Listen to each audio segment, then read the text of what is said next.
of this group. It's all We'll get good. started shortly. How's everybody doing? Good. It's nice to see your face. I know. I miss you. I know. I miss seeing you too. I see you're in your standard purple. I Very am. Marwan. Absolutely. No tie today. Very Happy relaxed. day. I hope everyone is staying cool out there. It's quite warm this week. Yes. Are you at Sylvan, Lisa? Yes, I am. So for those of you who just entered, please follow the instructions on the slide. Welcome to the Housing and Homelessness Coalition. And I will give an update. The downtown Bremerton Library is closed, the branch that I manage, and so I'm borrowing an office, and I'm a bit out of sorts. But I've got Priya and the team by my side. I've got a good group, so it's gonna be good. And this used to be one of my home bases, so it's nice to be back in at the Sylvan Way location.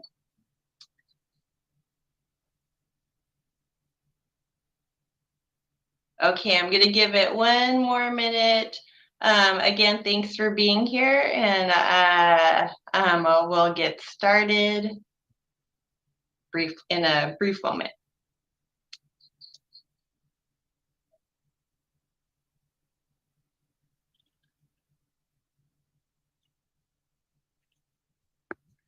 And I think I saw Matt Garrett's name pop up. Matt, are you here? No, for some reason, when I clicked the link, I came in under his name. It was weird. Oh, okay. Who are you?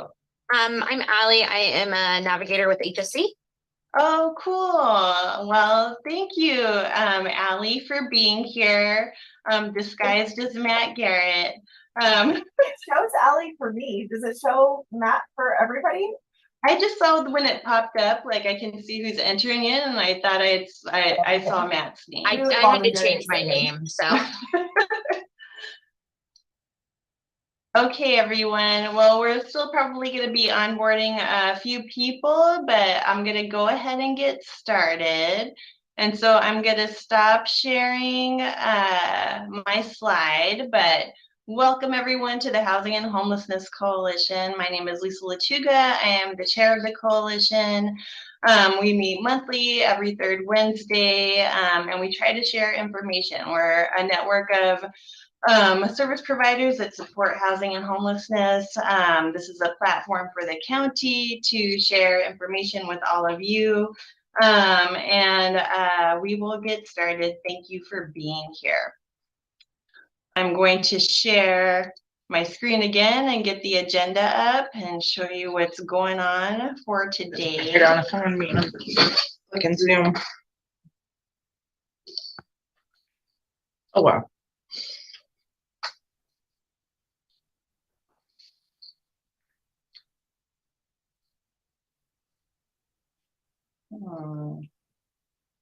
Give me a moment to find my document.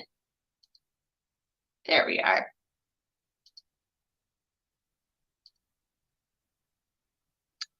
Okay, so on the agenda today, we are going to go through, of course, our mission, vision, and values. So for those of you who are new to the coalition, you can know what we're all about. Please know that the conduit, courtesy of R1 Cameron, is recording this meeting so that if you're not always able to attend, you can participate asynchronously and catch up on anything discussed at the meeting. I will go ahead and introduce the exec team. We'll do minutes approval from next month, and we're already in the midst of doing our community builder. So the Kitsap Housing and Homelessness Coalition, our vision is that every person in our community has a safe, decent, stable, and appropriate home. Our mission is the Kitsap Housing and Homelessness Coalition provides leadership to end homelessness through planning, coordination among social service providers, advocacy, and education. And our values are that we strive to carry out our mission with respect, commitment, compassion, integrity, and a willingness to change. This meeting is planned with the help of a super team. So the executive committee of the Housing and Homelessness Coalition includes myself, Katie Sharp from Bremerton Housing Authority. She's the vice chair. Priya Cherry, who is our secretary. And then we get support and brain power from Bridget Glasspool at Kitsap Mental Health Services, Leif Wagner from Kitsap Mental Health, Carla Foster. We have a new transition, so I'll introduce that in a second. She's no longer with us. And another transition, Virginia McLaughlin was our representative. She may be here, but we have a new division manager at the county's Housing and Homelessness Division, Carl Borg, and so he will be on the executive team. And today, just so you know, we are changing the platform a little bit. We don't have a presenter. I'm hoping to capitalize on the brain power of this group. And we've got quite a bit of documents that as a coalition, we create an update for the community. Some of those, you know, like the free meal guide, we've got the resource guide or Sally's guide, as many of you know. There's also a resource guide for pet owners. There's lots of stuff to update, and what Priya and I have learned this past year is that like we're calling a lot of people and trying to get everything to be accurate, and maybe we can capitalize on this group to help us. So I'm going to talk a little bit more about that activity, but I'm hoping to get assistance from the coalition to help us update the documents that many of us use to provide as information resources to the larger community. After that exercise and experiment, we'll have any updates from the county. I saw that Doug Washburn was here. I haven't yet seen Carl Borg, but I'm sure one of the members of the county can get us up to date on anything that's going on with the county. And then at the end of the meeting, we will have agency updates. And I've got quite a bit of my own, lots of updates to share with you. So I'm going to stop sharing again the agenda, and I'm going to pull up the minutes from last month.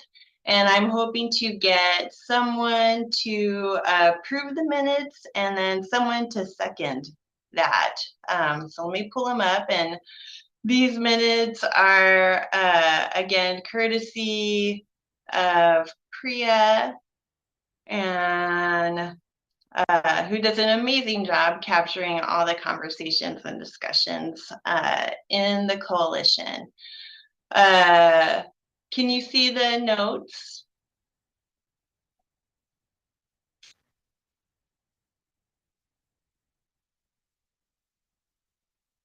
And I've got lots of stuff floating on my screen, so just let me know if you are able to see them, because I can't see faces. Looks good. Thank you, Priya. I will go ahead and scroll. Last month, we had a presentation from Kitsap Hopes of Compassion. We had some county updates and many agency updates. And it looks like we had quite a large meeting last month. So thank you all for your participation. For anyone, you are a member once you come to the meeting. It's not that strict of membership. So any of you can approve the minutes if you were at the last meeting. And then I need 2 of you to do this, please. This is Morgan Duffy. I'll approve. Thank you, Morgan. This is Molly Brooks, I'll approve. Thank you, Molly. I appreciate that. And thank you, Priya, for taking the notes. Okay. And let's see. In terms of the executive team, we have a new representative that's going to be joining either this month or next month from KCR, and that will be John Nickerson. John, are you in today? He may not be. but he's going to be part of the executive team, and I thank him for agreeing to do that. KCR is a very important partner. They are the primary intake housing solution center for helping people to navigate what housing options are available. So I'm really glad to have them on the executive team, and Carla Foster, who was our representative from KCR in that capacity, has transitioned out. Next, we've got another update. This one, another executive team update. This regards Priya Terry. And Priya, I'm going to let you share that with the group now. Sure. Hi, everyone. I'm here from the phone booth at the Silverdale Library. It's a tiny, tiny meeting room, and I can hear myself echo. So I've been serving as secretary for the group and learning a lot from and taking from you all. However, at the end of this month, I will be moving out of state and transitioning out of both this coalition and Kitsap Regional Library System. It's super bittersweet because I've enjoyed working with both deeply, and I've learned a wild amount about library services and community services and the ways that we can all support each other. But I just really appreciate being able to work with all of you individually and in this group as a whole. I will still be in library work. I'm going to be shifting over to a town library in Western Massachusetts as their head of adult services. So if you are all ever in the Western Mass area, feel free to reach out. I can pop my personal email in the chat, but overall, it's just been so cool working with you all and helping to support you and doing the really good work that you're doing. So if you have any questions, I'm around until the end of this week, and then we're packing and moving. So, but thank you all. I really, really, really appreciate you sharing your time and your brain power in this group. It's been so helpful to the library and myself and our community. Thanks. Thank you, Priya. I am going to miss you deeply. And I'm going to put an emoji. Is that laughing or sad? I don't know. I feel happy for you and sad. So there's my emoji. But everyone, share an emoji of expression and well wishes to Priya. Like she's done a lot for the coalition. No one takes notes like this person does, but she does way more than that. And we are all going to miss her. I think she's engaged in multiple ways in especially the Bremerton community. So just cheer on that work, and we all wish you well in your next chapter. Okay. I haven't forgotten community builder. I'm just not totally following the agenda, so forgive me all. Our next September coalition meeting will be in person at the Salvation Army. This past month, we were able to connect with a small Project Connect planning team.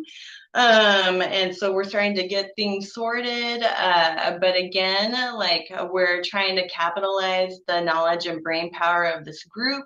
And so we can get ourselves a little bit organized. We can get people quickly signed up to volunteer for whatever it is that they want to volunteer for.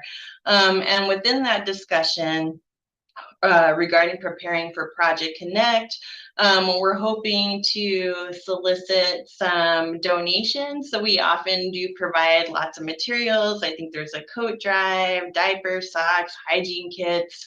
And so just keep an eye out for the newsletter that Katie Sharp sends out, typically at the first week of the month or before the next meeting, and we'll try and get you more prepared.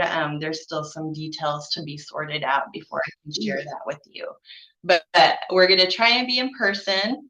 I will not be at that meeting. I'm out of town, but I'm going to get the executive team sorted, and we have a really strong Project Connect team that I will introduce or prepare to introduce in the newsletter. But just thank you for helping that. Project Connect, for those of you who don't know, is a resource fair for a low-income and housing insecure residents. We do it every year. It supports the county's point-in-time count. And it's a great way to connect, showcase services, and help people navigate the services in our community that are available to them when they are in need. It's a big deal, and we're planning early. And so hopefully we will be ready in January. Okay. We're going to get to community builder. I really believe this is important. If you guys hate community builders, I'm sorry. It will be relatively quick, and they're usually fun questions.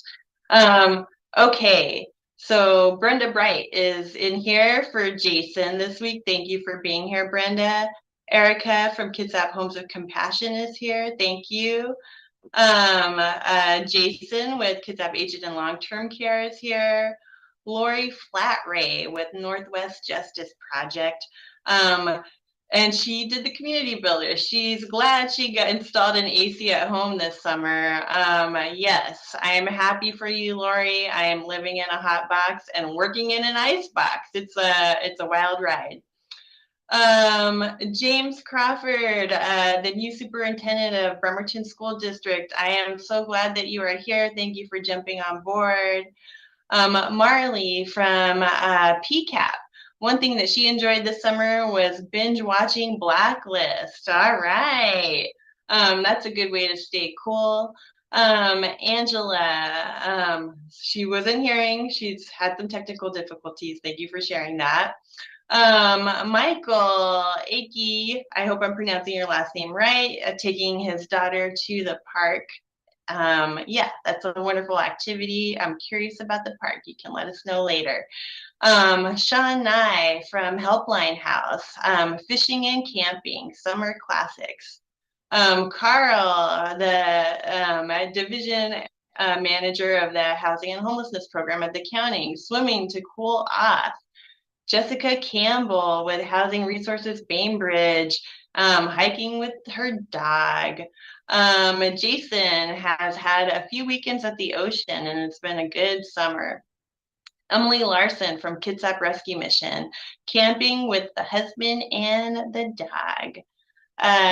Jenny Berthelsen from Coffee Oasis, enjoyed walking in the forest.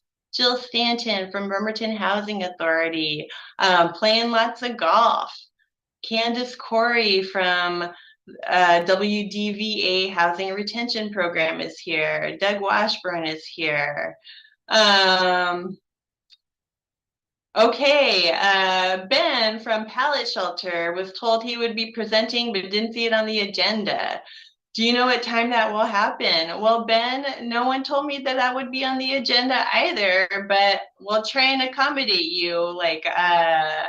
So in the chat, I'm gonna just if you could put how long you think the presentation will take, and I'm gonna think about where to put you in. I'm glad that you're here, and we would be happy to learn. Tiffany Turnley from Agape, spending time at the pool with her kiddo. Virginia from Kitsap County Housing and Homelessness Division, enjoying the garden this year. Marwan Cameron, probably busy doing everything. Brian Olson from Bremerton Housing Authority is here. Leah Nolden from the county is here. Her favorite experience is seeing all her kiddos have pure joy, smiles when at the ocean. Hello, is someone trying to speak to me? Maybe not. Okay. Marwan Cameron, he's sharing the link to our live stream. Again, much gratitude to you, Marwan, for recording these so that more people can participate and be aware. Deanna Conger from the library, enjoyed Cars and Couture, a fashion show at the Lee May Automobile Museum in Tacoma. I haven't been to that museum. I've heard good things about it though. Let's see. We've got lots of cute emojis that are popping up now for you, I'm guessing. Maria from Kitsap Public Health, visiting Leavenworth with her husband. Always a beautiful place to visit. Joey Hayes going to the beach at Fort Worden. She's from Kitsap, Iraq. I don't know. Is that different from erase? Joey?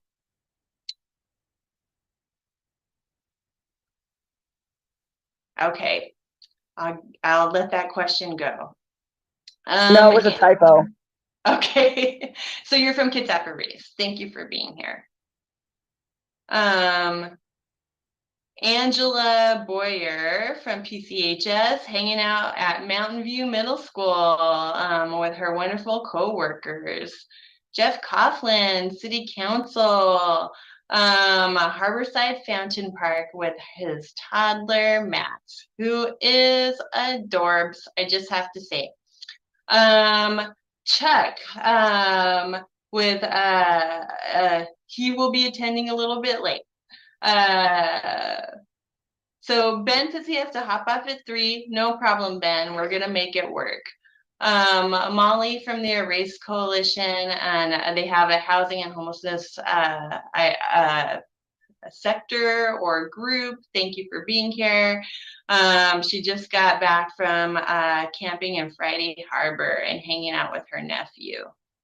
All right, I think that's everyone. Thank you for participating in that. That helps us to get to know each other a little bit more in Zoom land.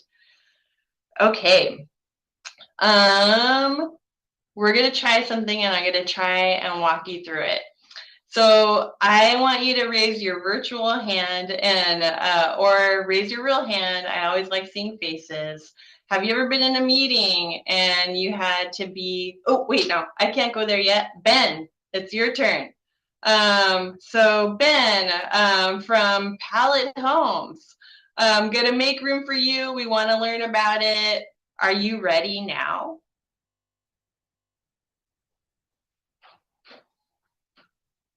Oh, I think he Looks like he got bumped out. It's coming back in yeah, now. he's coming on board again. Let me check with Ben.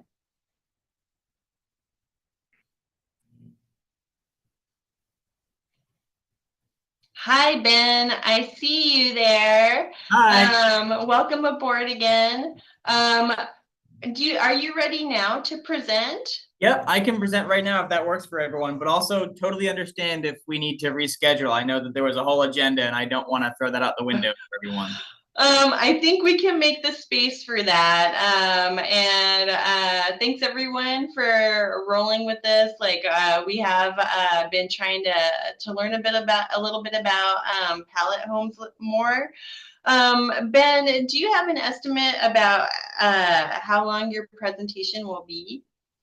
I can really present for as long or short as anyone wants. I can, give you a brief 5-minute synopsis and we can schedule time, or I can talk at you for an hour and a half about everything. This oh my goodness. I'm glad that you're up for anything. Let's shoot for 10 to 15 minutes and questions in between. So thank you for being here again. Welcome to the Kitsap Housing and Homelessness Coalition. You should be able to share a screen if you need to. If not, the audience is yours. Thanks again. Okay. Perfect. Well, thank you so much, everyone, for being so flexible here. I have a presentation, so I can show you all a couple pictures. I'm assuming everyone can see my screen here that I'm sharing. We're all good on that. Perfect. Thank you. Great. So my name is Ben Simons. I am the manager of community development here at Pallet. A little bit about the company. We're based in Everett, just north of Seattle, out here in Washington, pretty close to y'all, obviously. And we have been around for about 6.5 years now. Across that 6.5 years, we have built 120 individual, rapid, and dignified shelter communities, mostly for people experiencing homelessness, but also for some disaster response and also actually some workforce housing. Our success comes down to a lot of different factors, but the two that I want to touch on most right now are the fact that we're a public benefit company with 2 missions, one of which is to end unsheltered homelessness across the United States. But the second is to provide employment opportunities to people with lived experience in homelessness. And that employee base that we have, about 60% of our employees have that lived experience, has been instrumental in designing not only a product that is specifically designed to shelter folks rapidly and with dignity. So we have a product that's been very informed by that process and by that population, but also a model at the same time. When I say a model, I mean, we're not just a manufacturer that's shipping shelters out and saying, here you go. We actually have a set of dignity standards that we have created over the last 6 years in partnership with our employees and with the service providers that manage our sites, that says, hey, if you want to have success in sheltering people, here are the attributes that your shelter needs. Here's what you have to do. And when I say success in sheltering people, I mean, how do we get people to accept this shelter? The last thing we want to do is build a shelter that no one wants to accept, because that's going to be a waste of money and time. And the second of which is, how do we get people to actually stay for long enough to benefit from the services being offered? If we build a shelter and people only want to show up for the night when it's below 30 degrees outside, that's great. We've saved a life that night maybe, but we're not offering them a pathway towards housing. So our dignity standards are designed to really help our partners design a shelter program that will become a pathway to housing. I'm happy to send over the full version of those standards. Basically, they are set up to essentially mimic what it would look like if you had gone into housing. But we can build a full shelter community of, say, 50 sleeping units and the associated bathrooms, laundries, and community spaces in about a week and a half. From when the site is ready to go. So we can respond very quickly, but we want to provide people with that dignity of their private space in a healing community environment. How can we do this so quickly? The infrastructure requirements for shelter communities like this are very, very basic. Basically, if y'all have a parcel with relatively flat ground, concrete, asphalt, gravel, all works great. And access to utilities like electrical, water, and sewer. These structures can be built very, very quickly. We stockpile them in our manufacturing center here in Everett, so we can really get things shipped out very quickly and work directly with a local general contractor for that remaining site prep that needs to be done, like the foundations you can see, the electrical hookups, etc. So we work very quickly. We want to provide a dignified private space for people to be able to heal and stabilize and get into that permanent housing situation that everyone deserves so much. Unlike other shelters solutions, like, up until recently, congregate shelter was really the norm of the type of shelter that was offered across the country. We don't see the kind of impacts to neighborhoods that some congregate shelters have seen across the country. We have a lot of different impact reports that show the outcomes of our communities, ranging from things like drops in police calls, drops in officer-initiated visits, decreases in crime near our communities, increases in property value, and most importantly, really high rates of people transitioning from a shelter community into housing, either as that housing becomes available in the form of affordable housing built by a city or county, or through family reunification, or even joining together with people that they meet at these communities and actually moving into market rate housing. So we have a ton of content and impact reports that I'm happy to send over so you guys can delve into that more moving forward here. So that's a little bit about Pallet and the model that we are promoting across the country. Of course, at our core, we are a manufacturer. We build a product and we ship it and we assemble it. And our bread and butter, our base is our 64 square foot sleeping shelter. And essentially what this is, it is a rapid build structure made of all inorganic mold, mildew, rot resistant materials that can be built in about 45 minutes, but it has all the safety features that you would see in permanent housing or in a motel room or a hotel room. So you're going to have your wall-mounted fire extinguisher. You're going to have your smoke CO detector with a battery backup. You have your Class C fire rating on the walls. You have your emergency exit. So we're giving people that safety. We're giving people that dignity, but we're doing so on a really expedited timeline. Again, the main requirements for this structure, infrastructure-wise, are just relatively flat ground and then an electrical connection. We have a variety of insulation options and climate control options. meaning we can ship these anywhere across the country and make sure that people are comfortable and safe. So we have sites all the way from Burlington, Vermont, down to Los Angeles. Different levels of insulation, different heaters, different options there, but we're able to provide a safe structure for in any climate in the US, or we're actually even moving into Canada now. So this is typically single occupancy. You can see there are 2 bunks in here. That's really for life-saving measures or for disaster response, but typically you're gonna see 1 bunk in here, and these do fold up into the walls. If you wanna have the flexibility to put 2 people in there, they can be folded up. So that's our 64. We also manufacture a 100 square foot structure, which can sleep up to 4 people. We do have a couple family communities, more in like Central California, where the climate is really mild. And this is also very commonly used as a services office. So every pallet community is managed by a third-party service provider. It's not managed by pallet. We do have connections with dozens of service providers across the country, including a lot here in the Pacific Northwest. So we're happy to help out with those conversations and introducing you all to service providers that can successfully manage these sites. So this is oftentimes a space for that group to have office space to meet with residents privately, et cetera. And then, of course, every single community where people are living, we need to have safe, clean bathroom facilities. So we manufacture 2-stall bathroom structures like this one, and also accessible bathroom structures like this, where you're gonna have your walk-in shower, turning radius for a wheelchair, grab bars on the toilet, etc. So both bathroom options, all of which are pretty much ready to go. All you would need to do is really hook these up to water, sewer, and power, and they are shipped almost fully assembled. So really low work to get these set up. Most of that work is gonna be that water, sewer infrastructure that needs to go in. And then laundry, and finally, community spaces, which are open floor plan, designed for meal service, meeting rooms, TVs, fridges, microwaves. Really, this kind of becomes the hub of the community, is what we've seen across the country. We have all of these structures that you can see in many communities, but we actually have every single one of them up in our community with Everett Gospel Mission, just north of our facility here in Everett. We love having people come out to visit that facility and also our manufacturing facility. So if anyone is interested in scheduling that, would be more than happy to have folks come check it out. We have, probably a dozen sites across Washington as well that people are consistently visiting to see what these can look like and the kind of impact that they can have. Very recent impact report that I can send over is from our site in Longview, Washington, which is managed by Salvation Army.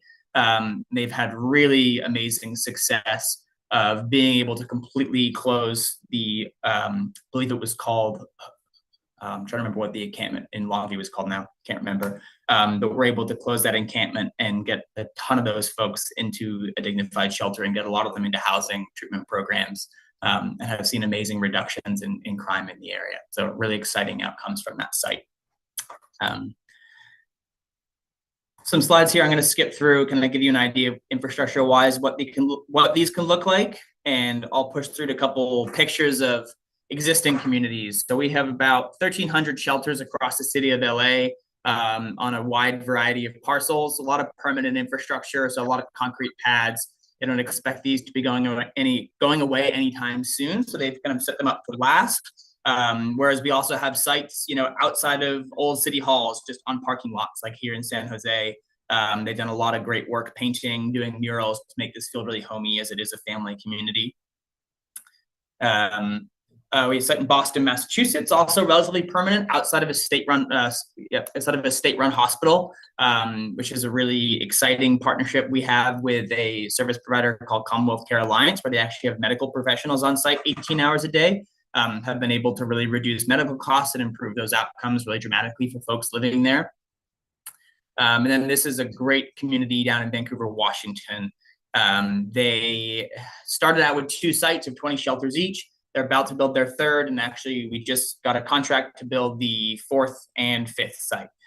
So they're really expanding the partnership as they're seeing such great outcomes with getting people not only off the streets, but also then into housing, as is, of course, the ultimate goal here. So I'll stop talking here. That's kind of a really expedited overview. I see that there's some questions in the chat, so I can I can go through a couple of these to start off with, and then if there's more, we can continue. So wheelchair accessible, yes. So both the 64 square foot and the 100 square foot structure are easily modifiable to be wheelchair accessible. That would require a ramp to be installed into the unit, and it's about 1.5 inch threshold, so not a very long ramp. And with just one bunk down, there's the turning radius required for a wheelchair, and the outlets and the heaters are all at wheelchair height. And we do, as I mentioned, have those accessible bathrooms as well, to provide accessible facilities for restrooms. Who determines where these sites are located? That would be, depends on the community. Typically would be decided by the city or county. Usually our contracts are directly with cities or counties.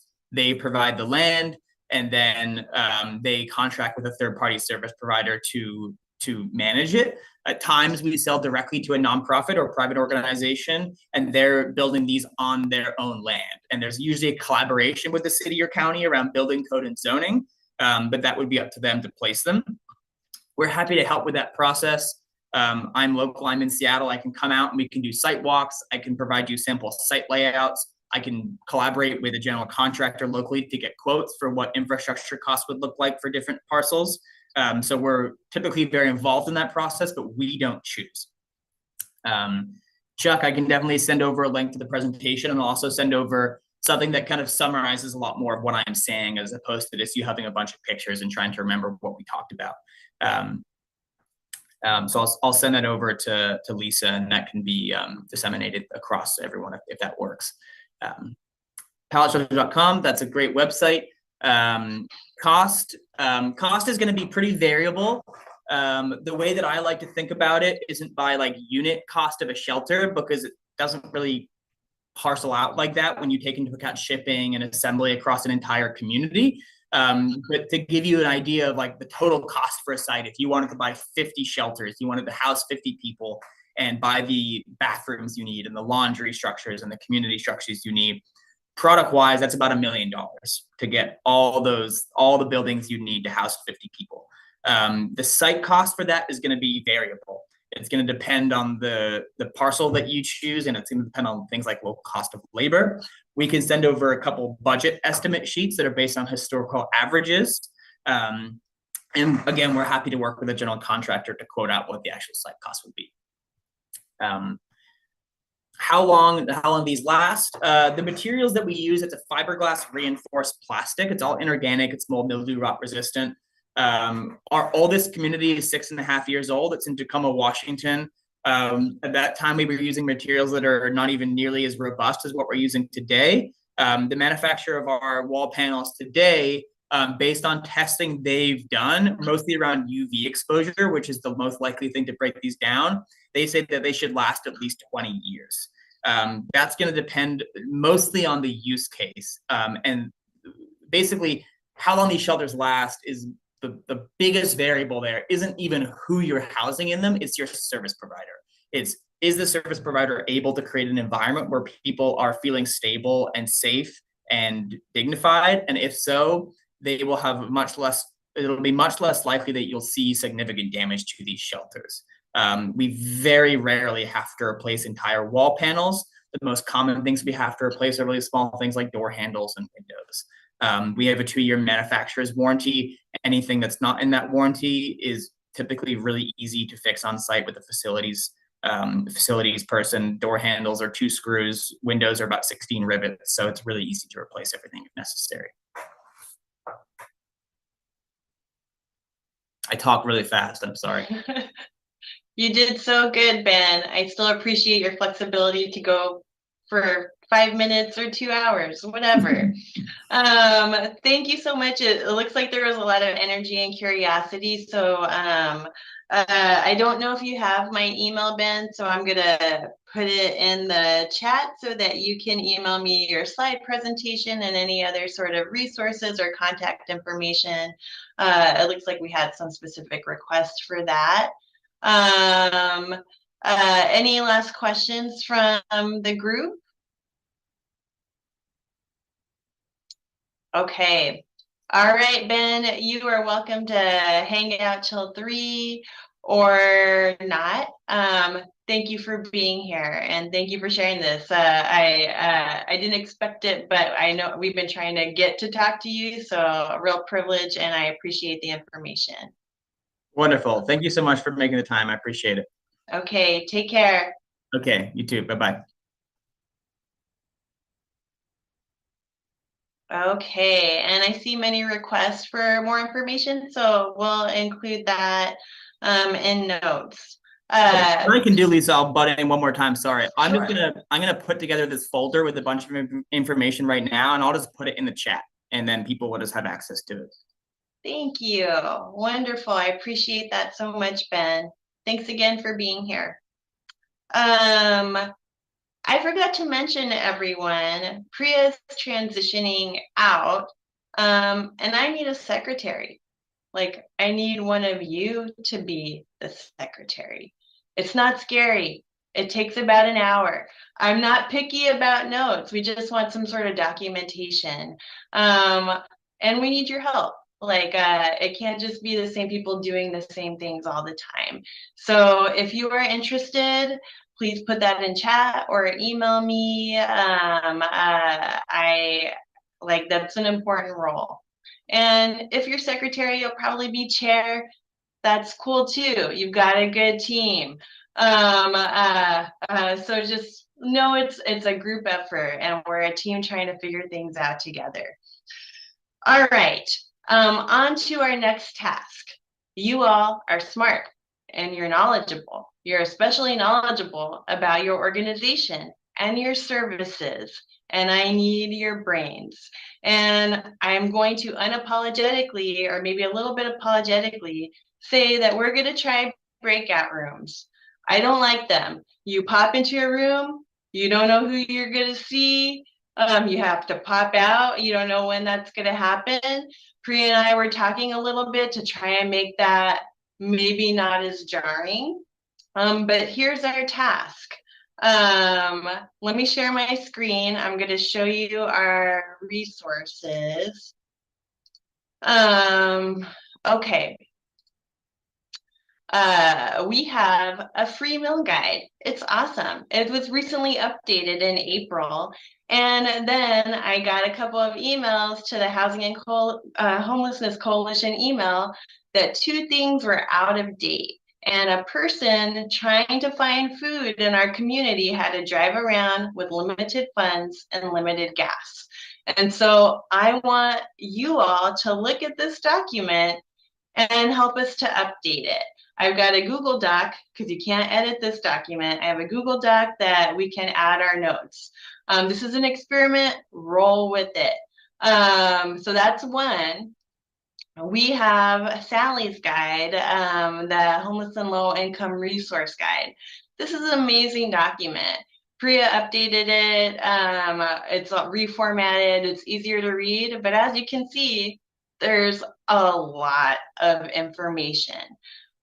Information about your services. And so this is another thing that I want to review. We updated this, I believe, last January. And so again, we have representatives from many of the organizations on this guide, and it's much easier to capture notes and updates or corrections that we need to do as a group.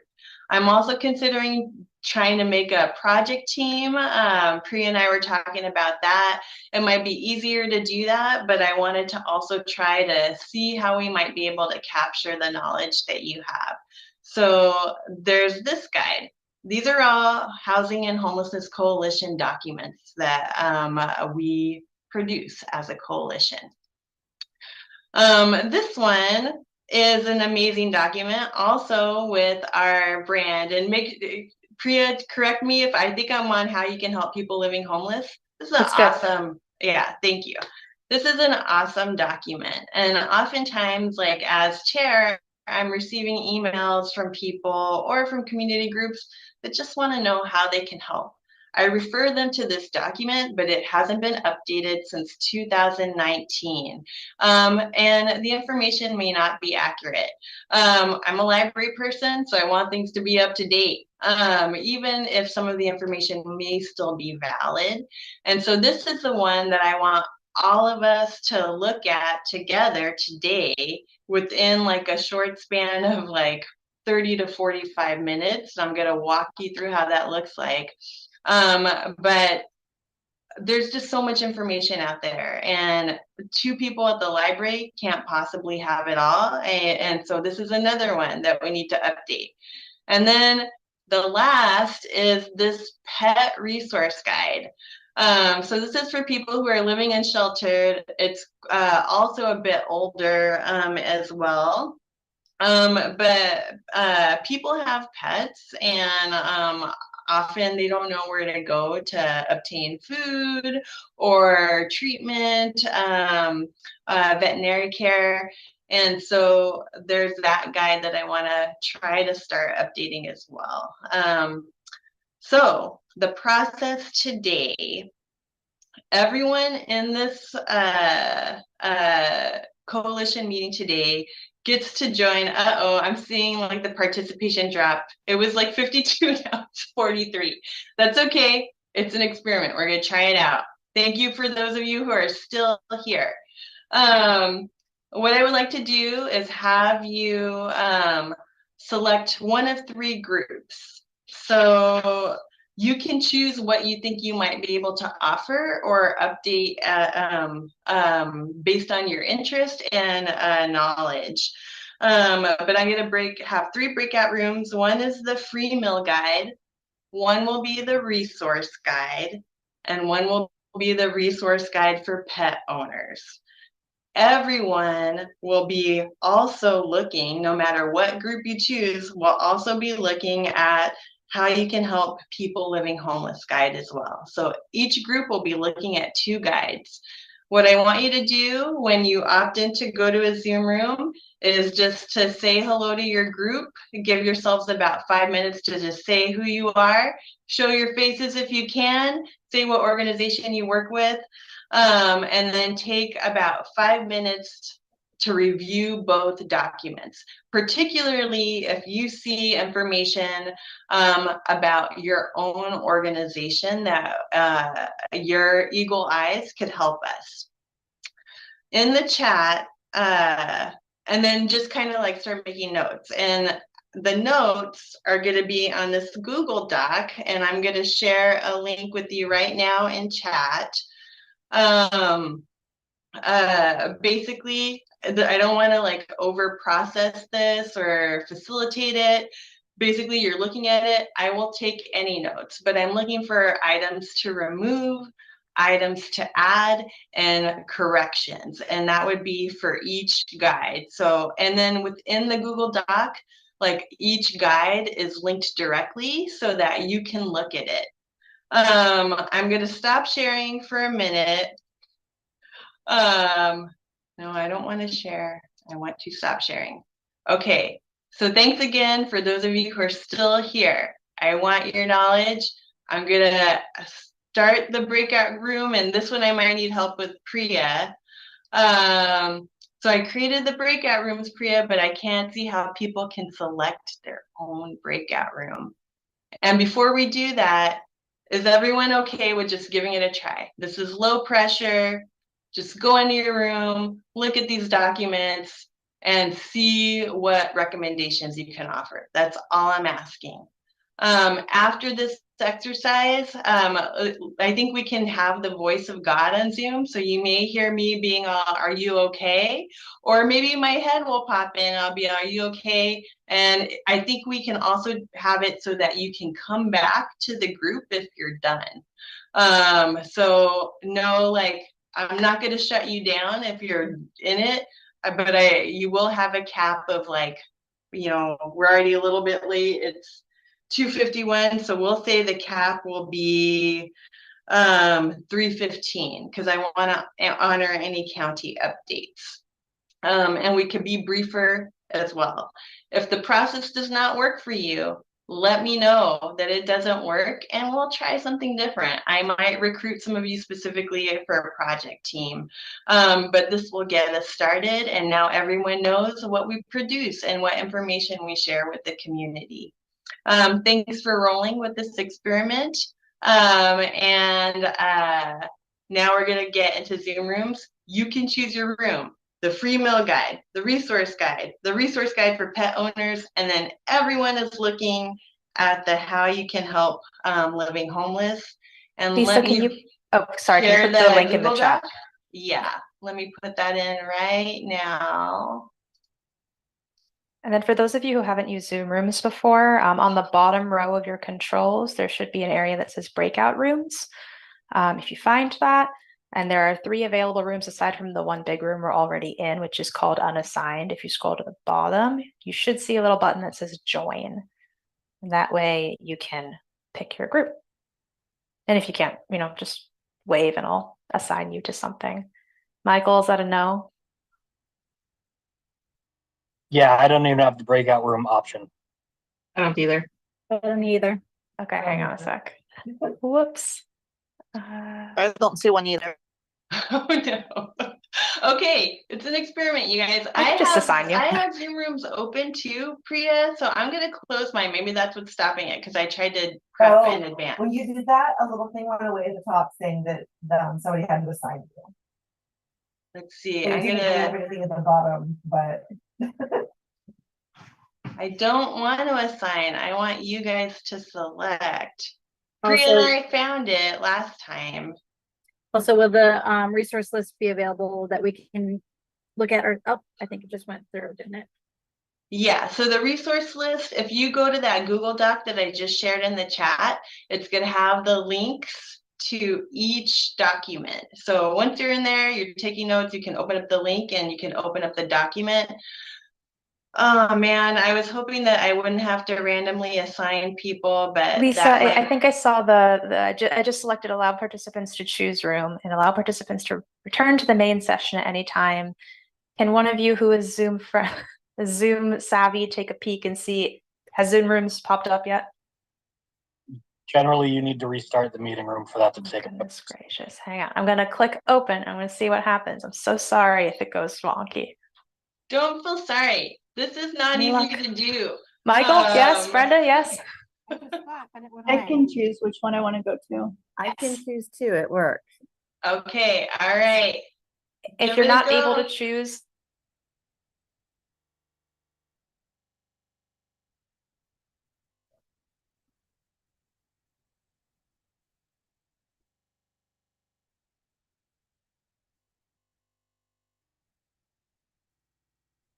hello.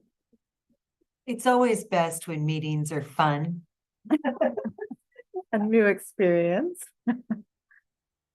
Hey, Jill. Hey, How you been? good. How are you, Brandon? I am great. I recognize your voice anywhere before I even saw your name. What's going on with you? Can you hear me? Yeah. I think How's I'll everything going with you? this room. What's going on, Jeff? Hey, how's it going? What's going good? I see a lot of familiar faces in there. That's good. I think this is the biggest breakout room by far. Yeah, I think everybody's choosing this room.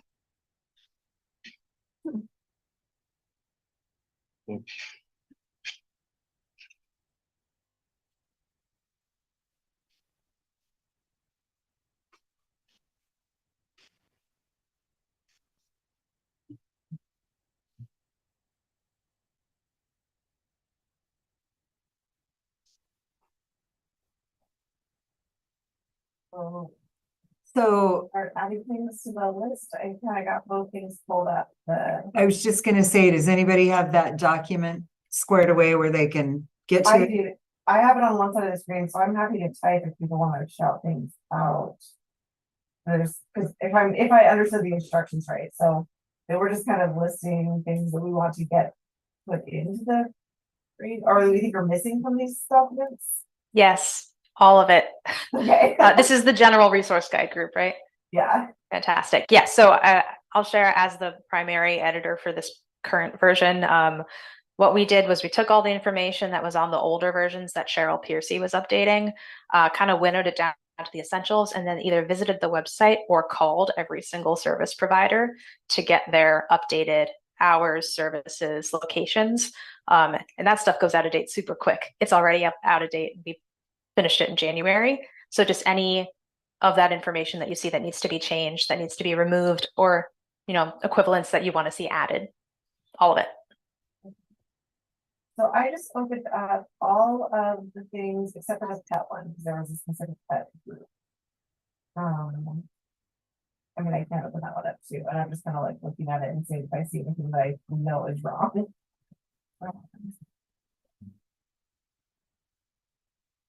You know, listings should be listed as first and third Mondays. Exactly that type of updates. Thank you, Lori.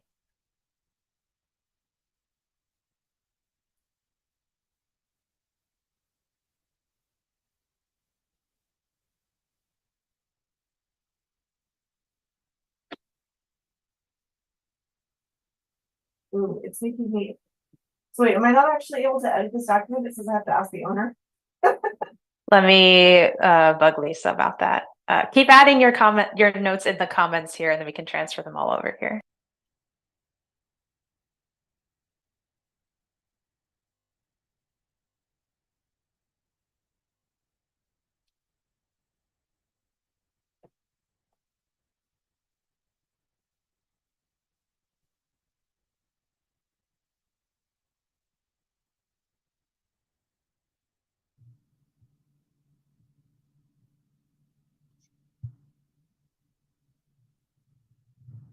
For those viewing live, go ahead and type in the chat and I will relay that to the group. Thank you.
It should be editable now if you just refresh the page.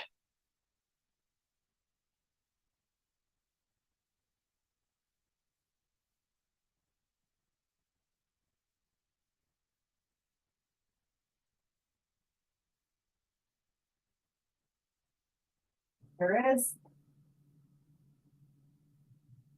So this particular group is working in silence and adding it to the document. I will try to open the document and share that with everyone online.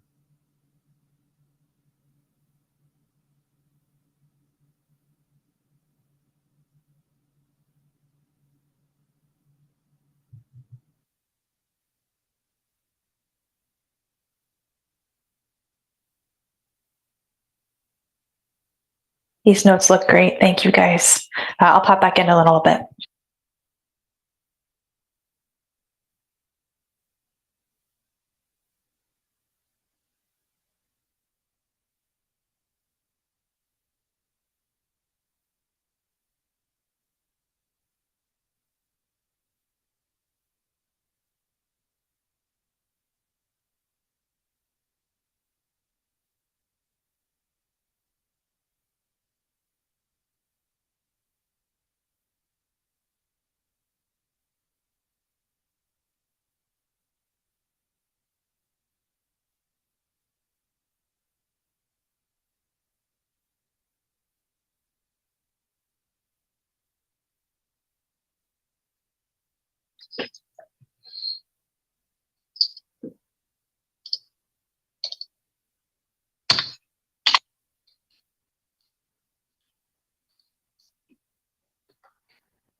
But I jumped in a little bit, I think in between some comments, but I see Emily's comment about not being on the guide because you need a referral. That's something that we were a little unsure of when making this guide because we want people to know that these organizations exist even if they can't, cold call and get a spot. So if you all have thoughts on that, or ways of wording even, please make a note of that and we can definitely include it because we want to respect the referral process and save stress from your frontline staff having to explain that to people.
I don't know.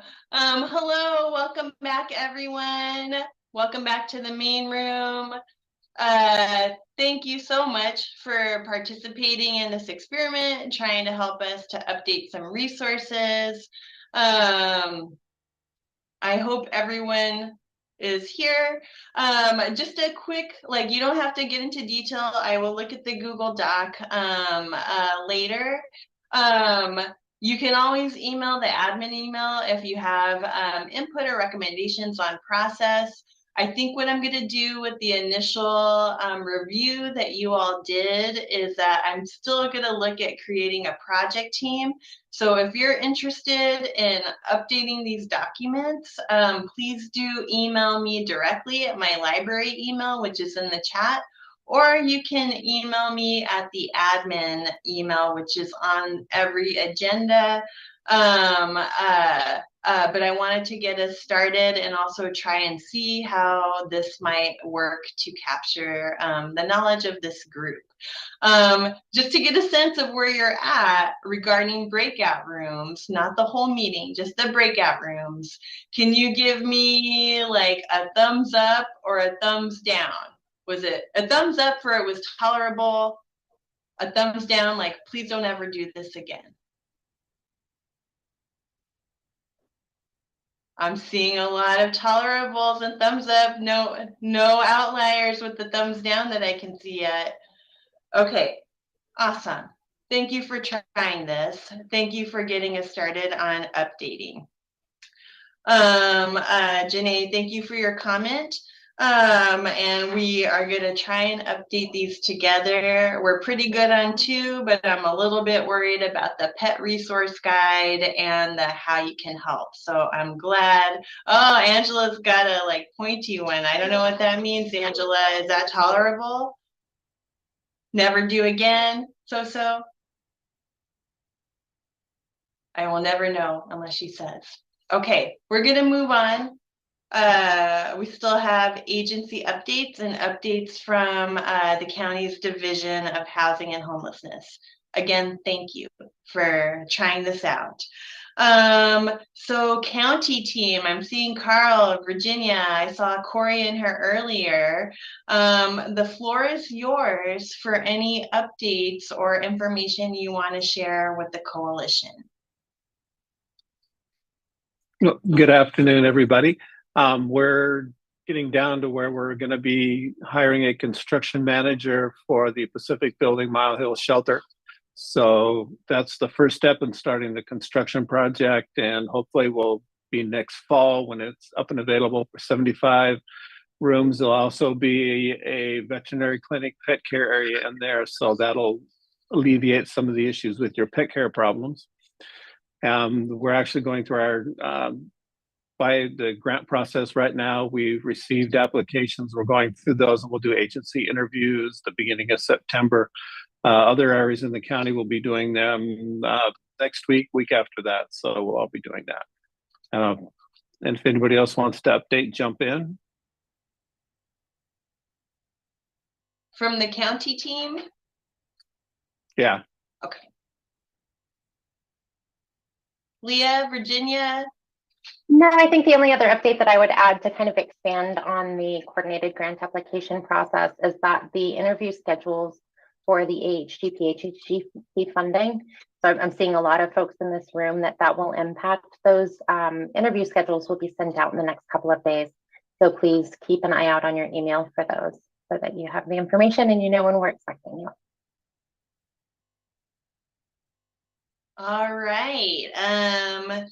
Thank you. We're looking forward to the Pacific Shelter in Mile Hill. So next year, that's wonderful. I also wanted to ask, it's a hot week. I haven't noticed any cooling center calls from emergency management yet. Like, does anyone have any knowledge on that? They did open cooling shelters for the first hot day, and they'll be open through, I believe, tomorrow when the cool down hits. Yeah. Okay. Carl, are you able to share information about the cooling shelters? Is there like a link you could share in the chat, perhaps? or anyone from the coalition? Yeah, I can send some information out. I received the public notice and forwarded out to all of our grantees. So the vast majority of service providers, and I'm sorry, I didn't send it to the library. That didn't occur to me.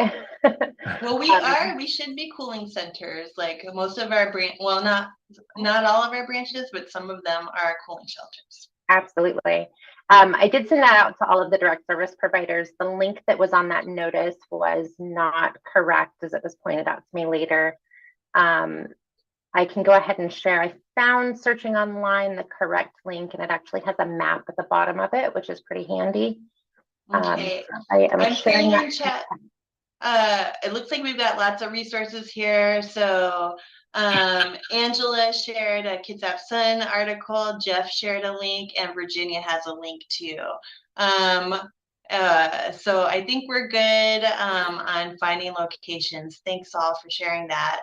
Yeah, they can also call 211, and 211 has the direct information, can tell them exactly the closest one to where they are. Okay, wonderful. Thank you, Carl. I see a hand raised. Morgan. So this is kind of related, unrelated as well. And I'm not sure if somebody from the health department is here. If they are, they could probably speak on it better than I can. But I did get an email from someone at the public health department about air cleaners for wildfire issues.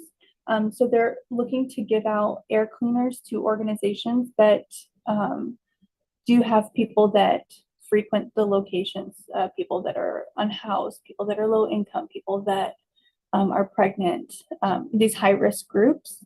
And so I can put the information in the chat, or people can reach out to the contact that I was contacted by.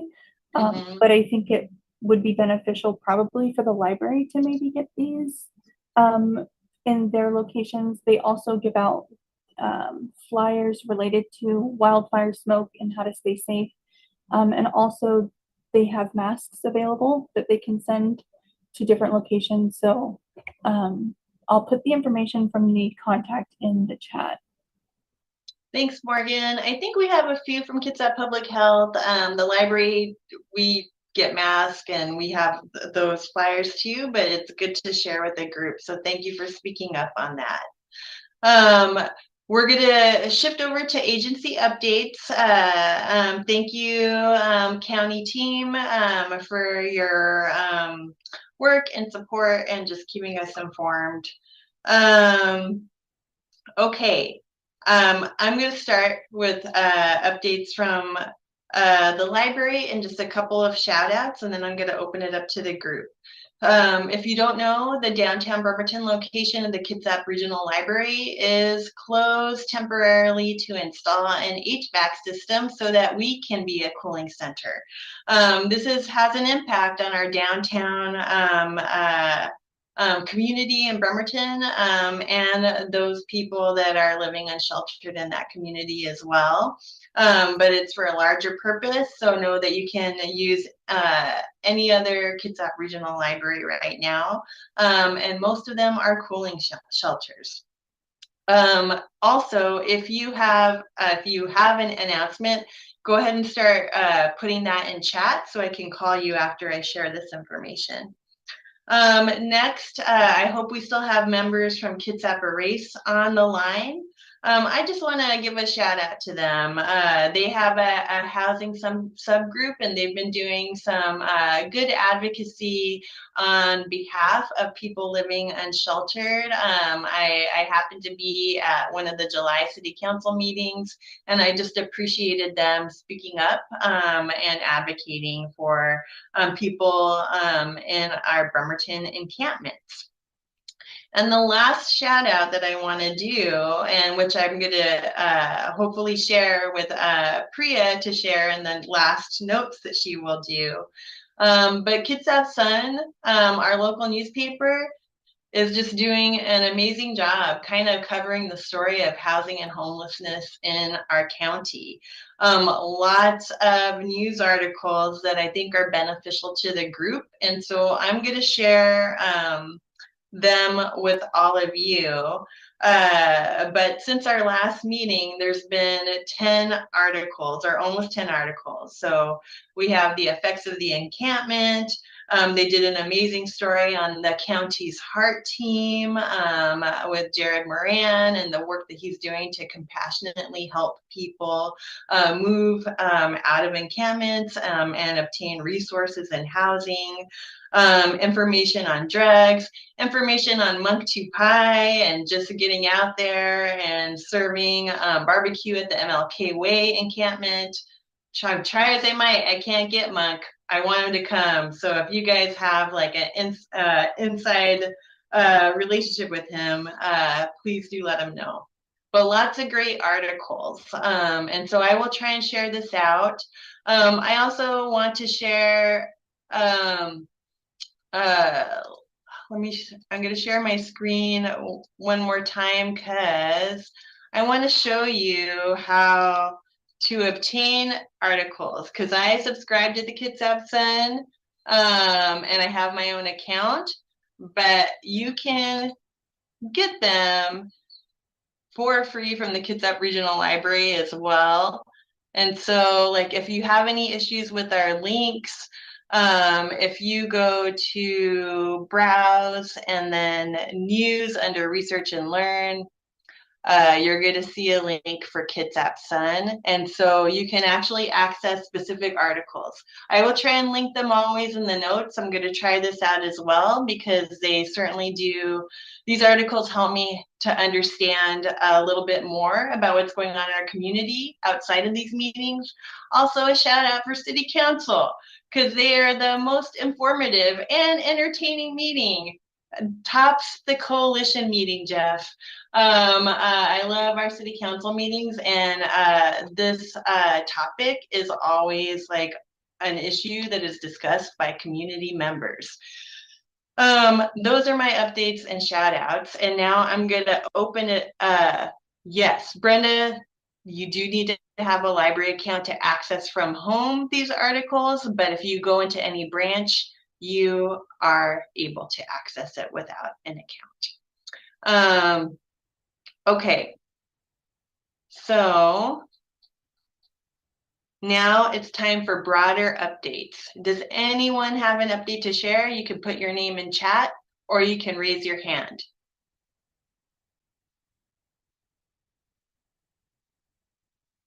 All right, nothing? Okay, oh, I saw one. There's Sandra. Okay, Sandra. Hi, this is Sandra from the Bremerton CSO DSHS. I'm just sitting in for Chris. We're just so backed up, so he's seeing clients. I don't know if he gave you all an update with our new intake hours for people coming in applying for services. The cutoff is now 2 o'clock. So it's 8 a.m. to 2 p.m. still. Or it's cut to 2 p.m. So that is a change for us. Can you 8 a.m. for 2 p.m. for which service and which organization? Sorry, sure. Sandra. With DSHS at the Bremerton CSO, and that also goes with our contact center. I believe the contact center is also 2 o'clock as right now as well. So we're just so behind when clients come in that we had to shorten our cutoff time to 2. So I'm not sure if Chris shared that with y'all, but I thought it is a new change. So okay, Sandra, 8 a.m. to 2 p.m. DC DSHS. DSHS. Question about that. Sure. So I have worked with a couple of my clients to help them call DSHS. A couple of times they've done the whole press this number and we'll get a call back. And when they call her back, it says press 1 and we'll connect you. And then when they pressed 1, then it would disconnect their call, or it kept having them press 1, press 1, press 1. Is that recently, Marley? Sorry. Ooh, it was probably 3 or 4 weeks ago. 3 or 4 weeks ago. I'm not part of the contact center, but I do get, we do get updates if there's things going on. I just know that there are long wait times, but I don't know anything about the callback system, that it's not working. So I will put a note to that just to see if there's anything, that that they're aware of or, Thank you. but yes, I will look into that. Thank you. Sandra, there's also a question from Leif in the chat. He's asking if this is a temporary time change for DSHS. I would love it to be, but as of right now, we don't see it changing. We're just so backlogged in batch. About 6 months ago, we had about 135,000 pieces of batch. So what that means is when people turn in paperwork, when they turn in applications, when they turn in changes, we're not working them because we're so far behind. So with the cutoff at 2 o'clock, we are now down to about under 10,000 pieces of batch. So we were looking at 6 months of, 4 to 6 months of paperwork that's been sitting there. And then that just bogs up our lobbies and our phone lines because people have turned in their things like we asked them to, and we just don't have the staff to work them. So as of right now, it's a pilot program. So we're, as long as once we get caught up on batch and we can kind of, we're at about 70% new staff. So all of our seasoned staff have either promoted or moved on. So yes, I'm at 14 in training right now. And our training is like, it's not like 2 months, it's like 12 months. Yeah. So to get them fully trained to be able to do those food intakes and TANF interviews and whatnot, it takes months before we have people that are, on their own on the floor. So as of right now, it's 2 o'clock. As soon as it changes, I'll have Chris give you all an update when it goes back to 3.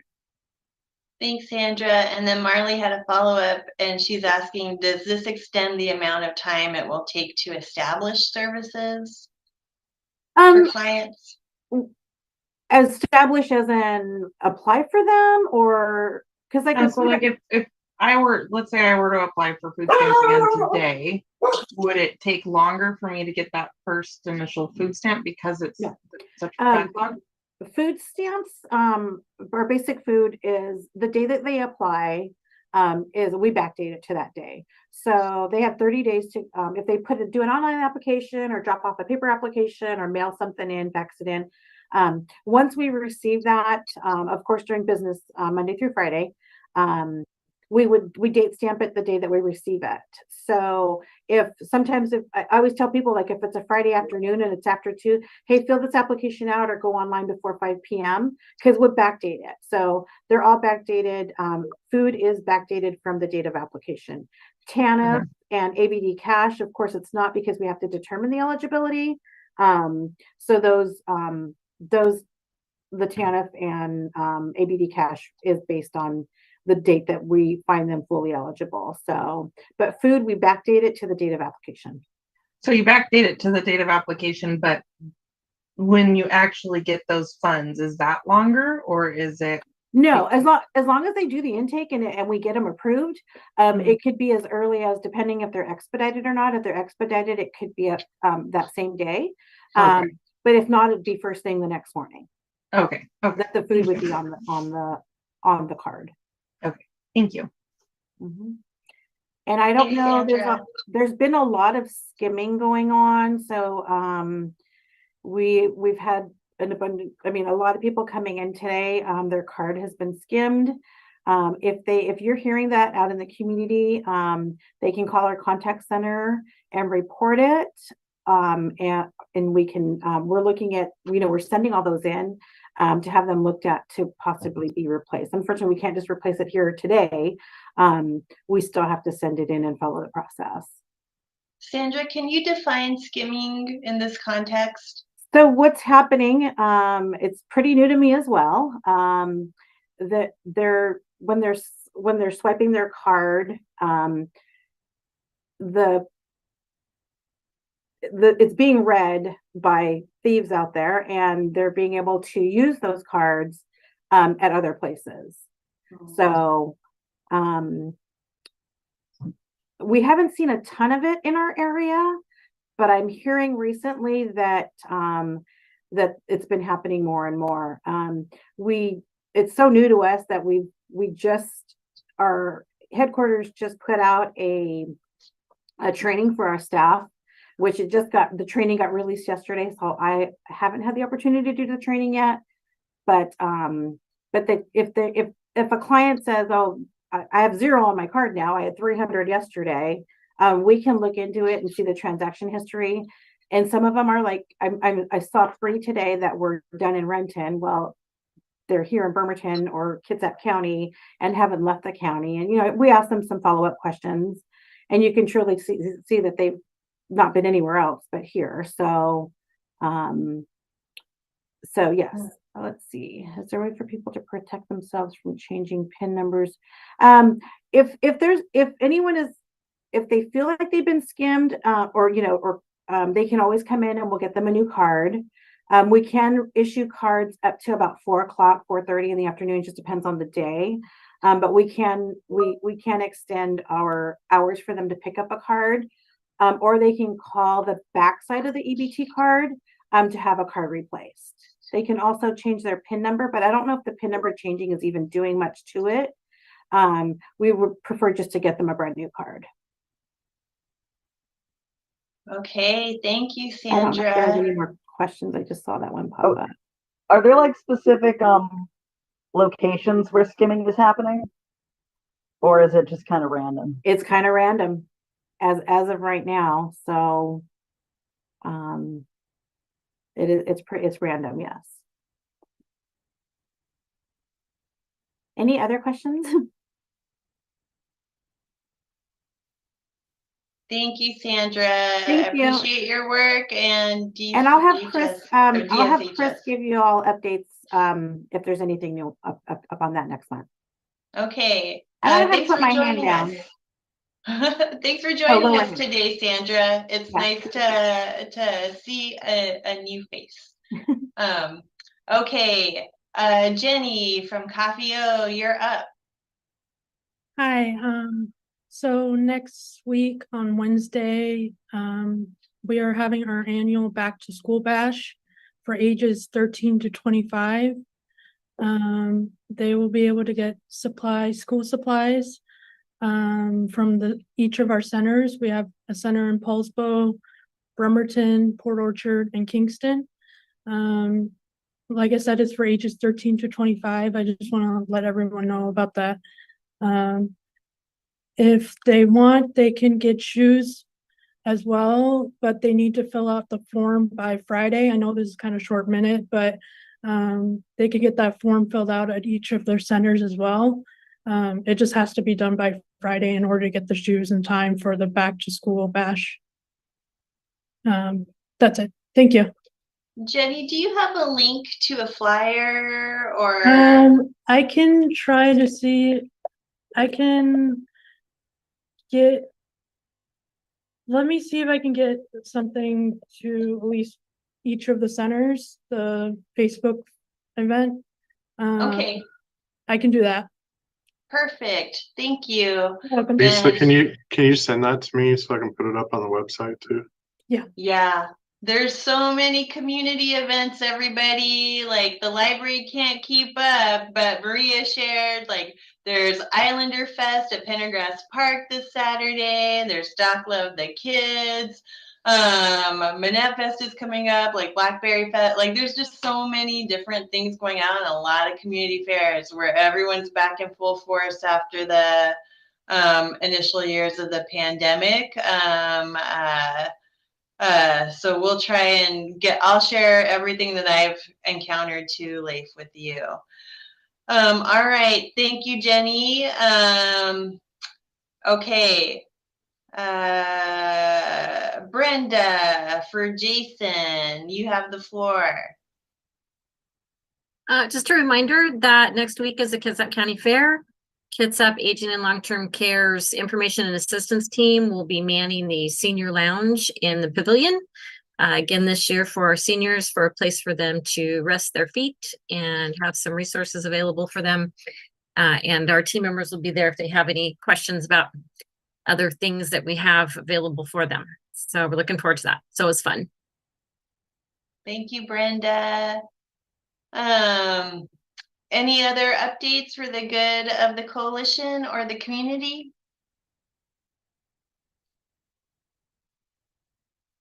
Okay.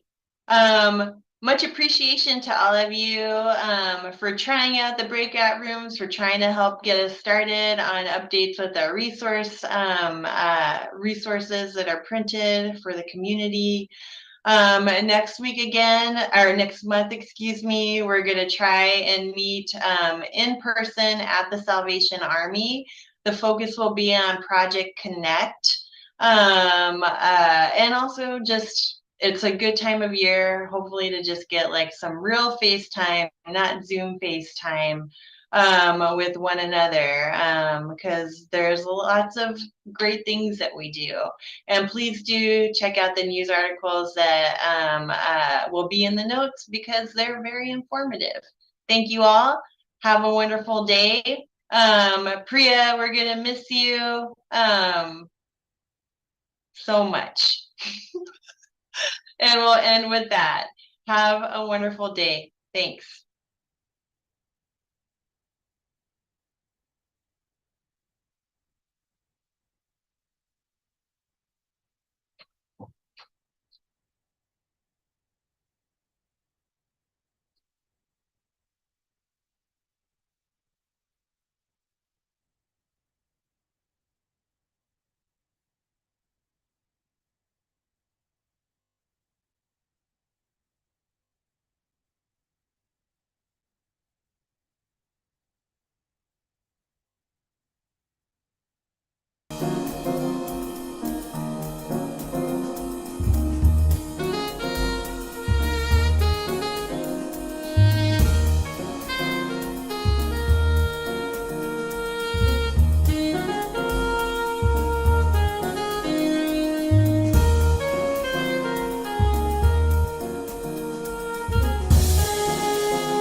Gather Together, Grow Together. We provide transportation, affordable transportation